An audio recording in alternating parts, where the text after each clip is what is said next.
Hello,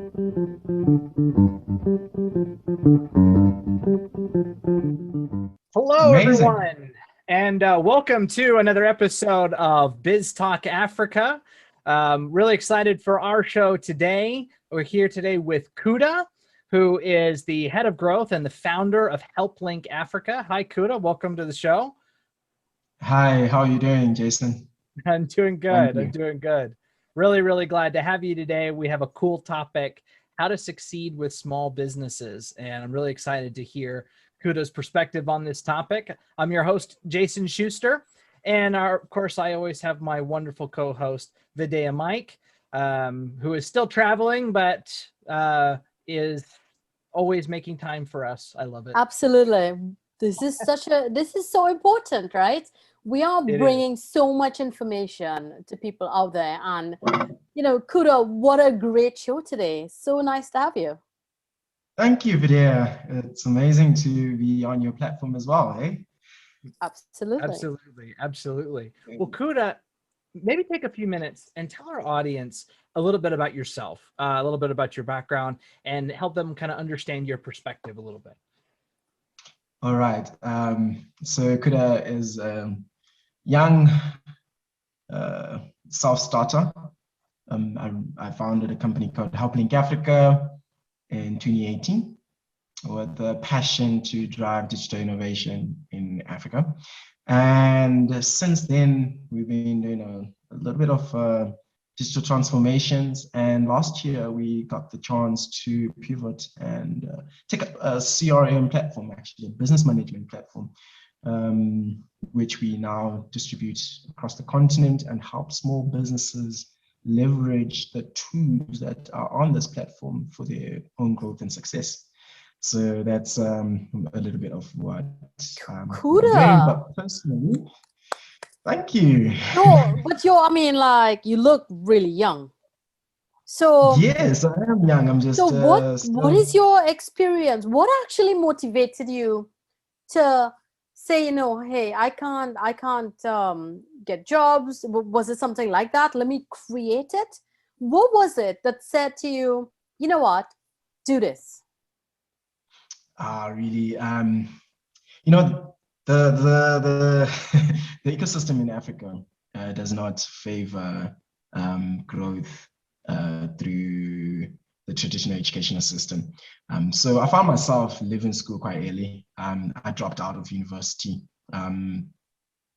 somewhere between my second year, and I was like, you know what, nah, not for me. So I dropped out, and I dropped out mainly because I was in a civil engineering background after having worked as a sushi chef for one time in my life, as a waiter for one time in my life, as many other things, small other trades.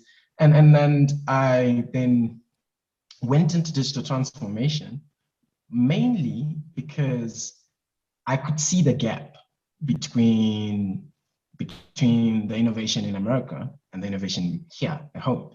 And I kind of thought that somehow if there's anyone who could be called to like to try bridge this gap, it could be me. So that was one of my biggest callings. And someone, yeah, and someone who was who've been around many small businesses, I could see the problems that they are facing, and I was like, wow, there is tech that can solve this problem, but then there's this technophobia that needs to be faced by small businesses for them to shift and thrive. And yeah, that's the challenge that I personally took up as an individual. Do you know, this is such an amazing topic because, and we'll pause for a second. And the reason for that, and I'm sorry, Jason, I'm going way off here, but hey, I warned him beforehand, so we're fine. I got that. Yeah. You see, the thing is, right, and I want our audience to realize that, is that you don't actually have to keep going to a book or reading up and watching somebody else's success story. The success is when you solve a problem. If you solve a problem, that is a success. It doesn't mean that you have to spend, and we're not sort of saying to everybody, you know, drop out of school. What we basically say to them is that the purpose of it, the purpose of that training is to give you a methodical way of approaching and problem solving. It's great to have the name and stuff like that, the tagline behind, but actually what it really develops is that methodology of how you solve problems and how you take things to another level. And I have to commend you on what you've done, because I think it's such an inspiration for young people. And the other thing is, there is no group better to lead the digital era than the young people. You're absolutely right, Vidya. And I have to preempt these. So I come from a civil engineering background, and while being African, especially my ethnic group, it's unheard of someone who wants to drop out of university. But then I come from this background where I was trained in the civil engineering trade since my early years of high school. So it was not an industry I was foreign to at all. Now, when I was in university, I was pretty much doing the same things I was doing in high school, just with more in-depth and more hands-on. And then I got industry exposure. The moment I hit university, because I already have a background in engineering, and my industry exposure just was like, no, this does not feed my enthusiasm. These are not the problems that I want to be facing on a daily basis, because really these problems have been solved for a long time ago. All you have to come up with is new ways of using the same methodologies to create a solution. But then, like, I wanted to be as creative as I can, you know. I wanted to use creativity as the core basis of changing communities. I mean, if I was to put a bridge somewhere in Limpopo, I think that would save that community. But how many times do I get to do that? You know, that's the question. But if I was to bridge Limpopo into the or Limpopo businesses with the international market, I get to do that multiple times, because there's so many small businesses that need that bridge. Different models, different people, the energy is always fresh. And no, that's good. And you know what? And I always say this to people, right? You can get consultants, you can get people talking about business and blah, blah, blah, blah, blah. The only way that your businesses succeed is if you can sell your product and service. And right. There is no magic formula for that. You can't, no one can give you a magic formula of that's going to work, or just use Facebook and blah, blah, blah, and it's all going to work. So great. And you know, like, I almost said kudos to you. So kudos, you know, amazing. Very, very good. Thank you so much, Willie. Thank you. I like that. Well, that was a heck of an introduction to get started. Let's dive into our topic. So our topic today is how to succeed with small businesses. Now, we kind of understand where your background comes from, a little bit more of your story. So let's really dive in. Where do we start? I come from a small business background. I come from a small business background too, before, you know, and still working in startups. But my very first business was just me. It was just me doing, you know, doing insurance and financial services. And so that's my background. And knowing that is, there's so much to do as a small business, right? So the question that I would say is, where the heck do we start? Okay. The first thing we need to understand is the ecosystem in that business. So you have to go to each and every individual business to try and help them.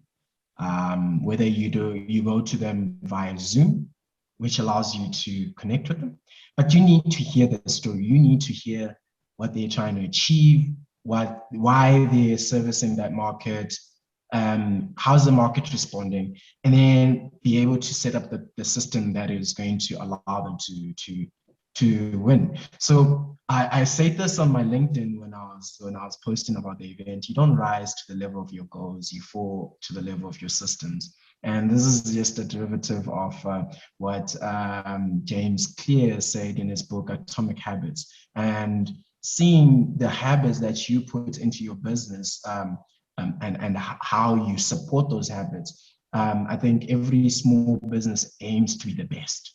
That is the first thing we know. Everyone who starts a barber shop or a hair salon, they aim to be the best at what they do in that area. And most probably, they are the best at giving that service. So when you get a haircut at a barber shop by that barber, he's probably so good at his job that you will probably go back. Now, here's the problem with small businesses, and this is where they don't succeed. The problem is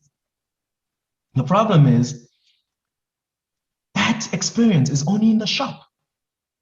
The moment I move out, or the moment I'm not in the shop, I forget about the experience. Now, what we need to do, what small businesses need to do, is keep their customers top of mind. And that's where we come as a business to say, hey, get this business management platform, stay top of mind to your business, keep your customer experience top notch by ensuring that you engage with them at any opportunity you have. Build your financial systems. Now, small businesses have cash flow problems, especially now in COVID, where, well, our president, Cyril Ramaphosa, could literally just wake up and close the country level 4 without even giving us a warning. We can't buy wine anymore. But like, what you need is to build financial sustenance that can allow you to run in these times where if level 4 hits you're locked down and you can't service your clients, you still survive. And you build that by building interest from your clients. If you don't have a system that builds interest from your client that says, okay, so we've closed for this week, but you can come back next week. And let me now paint the background picture as to what makes the problem a little bit bigger in Africa, is that most small businesses operated from walk-ins, and most small businesses don't even have a website.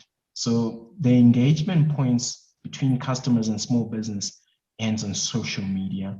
And as much as social media allows the business to present its brand and position its brand, it does not allow engagement opportunities with your customers where you become intimate.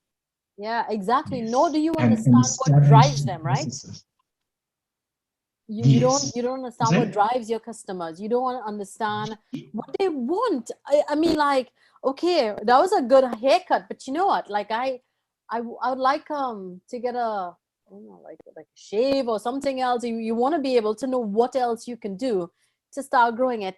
I actually just went on your Facebook page for HelpLink Africa.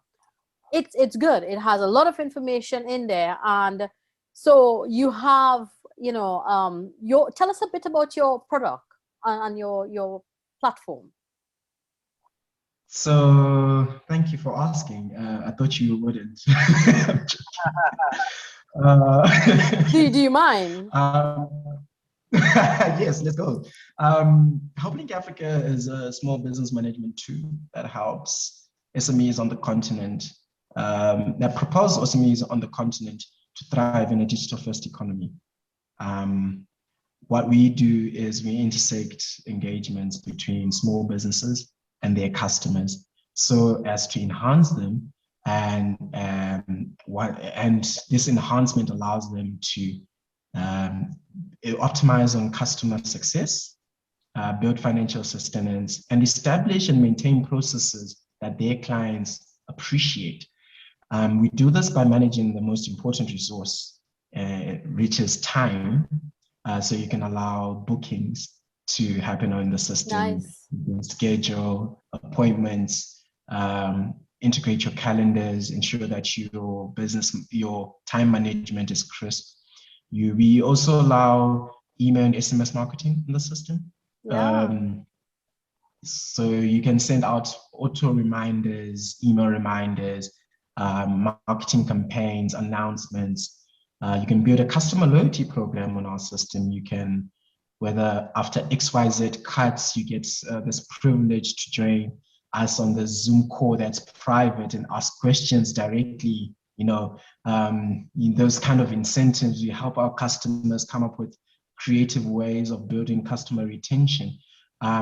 You can process payments in-app and via whatever engagement touch points we produce, whether it's the email and SMS or even the billing process, which sends out your invoices. And these are the things, right? That from your experience, these are the failings that small businesses have. So keeping with the trend here, how to succeed with a small business. You're basically saying, okay, you have a good business model. We have a tool based on what we've seen, how many customers you would have knocked on the door and talked to them. And then you guys came up with this because you saw a consistent weakness in certain areas. And that's what gave rise to HelpLink. Yes, 100%. And HelpLink goes over and above the small business to now digital transformations, just getting the business owners to understand how to leverage the splitting code, the web and the tools that come with the web. Absolutely. Yes. I mean, the interesting thing about the African resource pool and the market is that a significant portion of the population is between 25 and 35, right? You have so much on that young generation there, and everyone have their smartphones. It's all about the social media. It's about that digitization. So, you guys, helping them get that exposure. Yes, 100%. I'm going to stop now so I can let Jason talk. You're fine, Vidya. This is good. I love how detailed your questions are, and I think that Kuda appreciates it too, right? It gives you a chance to go. I love it. Yeah, to go deeper, and I think it's also nice to to talk to someone like that gets it, right? Yes, someone who probably has started her own small business, I presume, and is thriving. And I help many clients and stuff. And the thing is, it's such a lonely process as an entrepreneur, because it's as Jason said, right? You're alone. You are alone. And there's some things, so when you have a platform, when you have something that sort of pull it together, and this is where QuickBooks actually got in early on, but they only did just that finance component. What they didn't do, right, and they're actually now trying to, is a little bit more on the optimization and stuff like that. The world has had such a transition where everyone thought they do their business, they keep their books, they pay their taxes, and they did their business plan for next year. No, that's not enough. Forefront is, how do you target your customers? How do you get your sales? Because if you cannot be competitive and you don't have that visibility, both ways, you don't know who your customers are, and worse, your customers don't know who you are, then that's totally true. That's so true. You're floating around somewhere in space, and you're like, that's the worst thing, right? Yes. So if you don't have a website, it's like not having a physical presence. It's not like it's the same. Traditionally, you needed a building where you would be present and people come to you. Now you got people coming to you online first before they even come to you physically, whether you give that service physically. And doing that, you need their website. And talking about website and talking about QuickBooks, I just want to mention that our system is actually integrated with QuickBooks, so you can manage your cash flow and your accounting quite well there. And secondly, we also integrate into WordPress, Wix, Google. You can capture your bookings straight from the search results. We have all these integrations with all your platforms that need that you need to manage your ecosystem with. So who is the team behind this beautiful thing? So you came up with a concept and stuff like that. How did you build this? Who's your team? That's an interesting question. So yeah, this platform, it's like an interrogation. I'm sorry. Helping Africa is actually quite strong in terms of its team. We've got a team of 7, but they're mainly in the business development, marketing, and sales. This platform is a derivative of our core partners in Israel called VCita. I think VCita is one of the top 6 emerging tech startups in Israel, and they partner with us in Africa just to get us to Israel technology. It's good. Yeah. Okay. Yeah. So this is a white label platform? So it's not white label in the sense that we actually add in on product of course. development. So you take a foundation and then you build a component specific to Africa on it. Yes. So I mean, like, for people out there who's listening to this and thing like that, what is good about that is that you have a strong basis, you have a strong foundation. They would have looked after the cybersecurity. Your data is going to be protected and everything like that. And then you have those enhancements. So that's there you go. I'm selling your system for you, but it's Thank you, Vidya. You're like I don't know. Do you need? I mean, we got a space at our place. We need an executive in sales. Just so everyone's aware, this is not a sponsored show by HelpLink. This is just it's good though, because more and more people who are looking at BizzTalk, I mean, we want to sort of get under the covers a little bit. So some of the questions we might ask, some will be good, some will be challenging, but this is what it's about.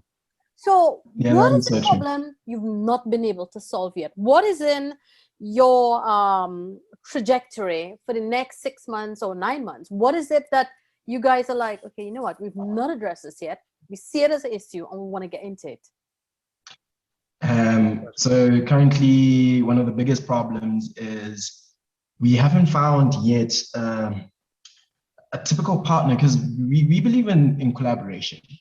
We rather build an ecosystem from what other people are doing. I mean, if they're doing it as good, why not just leverage their technology? So we haven't found... Absolutely. Yes, amazing. We haven't found a partner in lending services. So we believe that the small businesses that we can get, because we are a platform that runs all the operations, we can see the data on small businesses, and we know the right businesses to give money to. I've got some ideas for you. I've got some ideas for you on that. So yeah, we're still trying to convince a lending service so that as we capture these businesses, most of the businesses that we need to capture are having a cash flow problem just because of the lockdown dynamics in South Africa. Not that they're bad businesses, they haven't cash flow because now we just came out of level 4 where some businesses couldn't. And then you had the riots, and then of course it's so tough, right? Yes. And as much as the riots affected a number of businesses, I must say, for this professional services, small businesses, not too many of them were heavily hit. They had small pockets of where they were hit, but then what we need is to service small businesses right now. As much as it looks scary to give money to small businesses because of riots, I believe that the country's government has gotten everything in control right now. They reacted slow, that was the problem, but now they are aware, and now they're emphasizing small business growth, because small businesses have the potential to employ majority of the population. It's a backbone of any economy. It absolutely is. The small businesses is the backbone of any economy.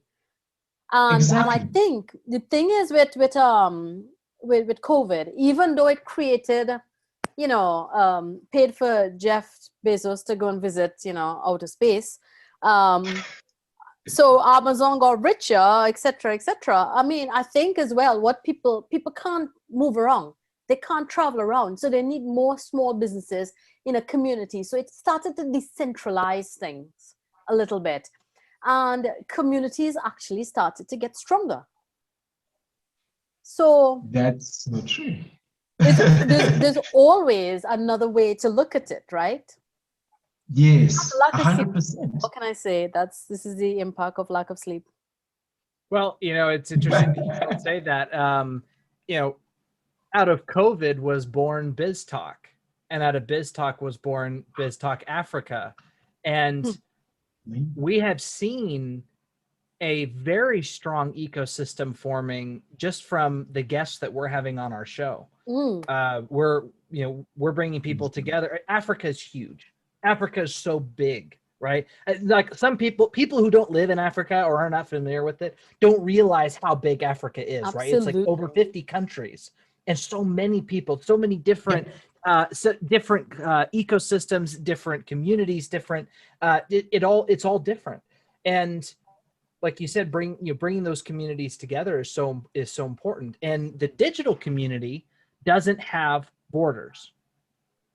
And so I love this focus on digitalization for small businesses, because it opens up the possibilities for small businesses, not just to serve their community, but depending on what their service is, right, to potentially serve people in other communities across the world, if it makes sense, if what they're providing is really valuable to someone else, across the border or across the ocean, or who knows what it might be.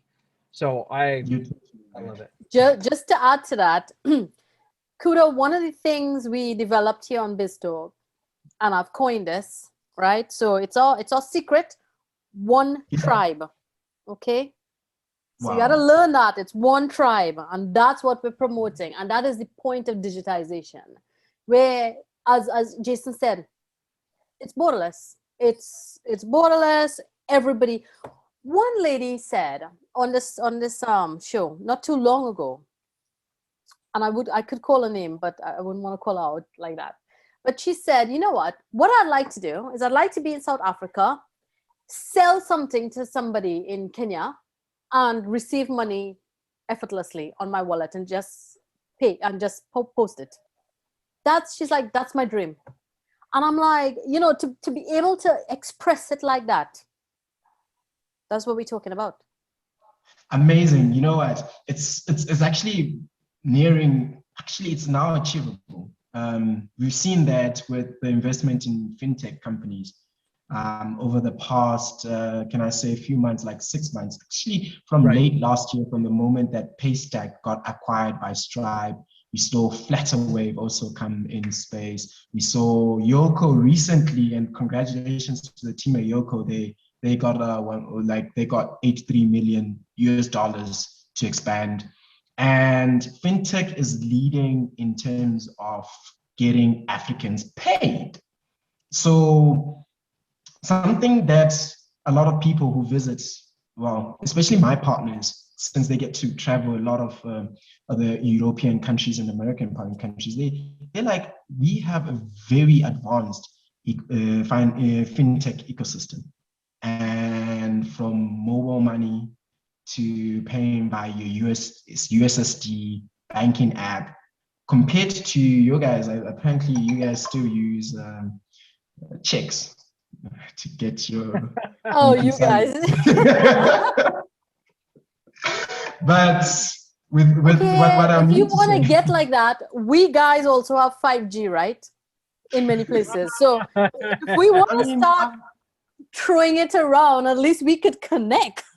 Oh my goodness. I do have 5G. Oh my and goodness. I'm in a village somewhere in Limpopo. I'm just saying. Someday. I know that connectivity has been a big push in Africa, is to try and get more connected. So hey guys, I hate to do this. We are actually right at our time, and we have another show right after this. So I think, Kuda, I think it actually makes sense to have you back again. Absolutely. Here in the near future. And especially now that we've really explored the platform, I'd love in a follow-up show to really dive into maybe some of the very specific issues that you see facing small businesses in African communities and specific solutions, and maybe diving a little bit deeper. What do you think? I'm afraid Kuda, he mightn't invite me to that one because I'd definitely love to do it, and I'm going to give you also touch points on that, just so we all prepare, right? And just hopefully that the audience come back, because we want them to come back. There are two sectors in Africa that have been untapped: professional services and tourism. Tourism is dying because people can't fly around, and I think we can play with those sectors and dive deep into the problems they're facing and how we can uniquely service or help Africa grow in those areas. very nice. I love it. I love Beautifully it. said. Well, Kuda, thanks so much for coming on today. Really exciting what you guys are doing. As always, Vidhi, thank you for being here and for bringing out the big guns and questions and diving deeper. I love it. I love it. I love it. It actually does make this show pretty fun. So, but yeah, let's do it again. And to our audience, thank you as always for tuning in, and we'll see you next time. Thank you so much, everyone. Thank Have a good you. day. Bye. Take care. Bye-bye. Thank you.